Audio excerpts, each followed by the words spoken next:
Do me thënë gjithë popujt para Muhamedit nuk do e shikojnë, thot Allahun, sepse s'kan fal namaz ato. Namazi është shpallur profetit në Miraç, thot, apo jo. Në fakt, popujt para Muhamedit alayhis salam kanë fal namaz.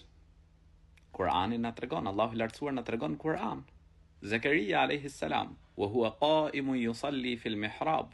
Ai ishte në këmbë duke u falur në mihrab.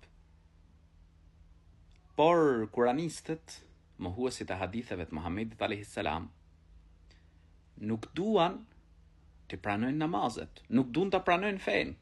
E duan fenë sipas mendjes tyre, po feja e Zotit nuk është sipas qefit dhe preferencave tuat apo tjetrit.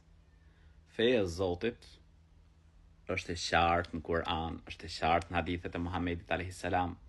Kështu që popujt para nesh, besimtarët që do të jenë në xhennet, do të shohin Allahun e lartësuar, ashtu edhe besimtarët e këtij ummeti, muslimanët të cilët pra nuk mohojnë diçka prej fesë Zotit, nuk thonë për shembull që janë 3 namaze apo 2 namaze, por thonë janë obligim 5 namaze. Nuk mohojnë asgjë nga feja e Allahut lartësuar, i pranojnë hadithet e Muhamedit alayhis salam, besojnë ditën e gjykimit, besojnë se në varr njeriu përjeton lumturi, por mohuesi përjeton dënim.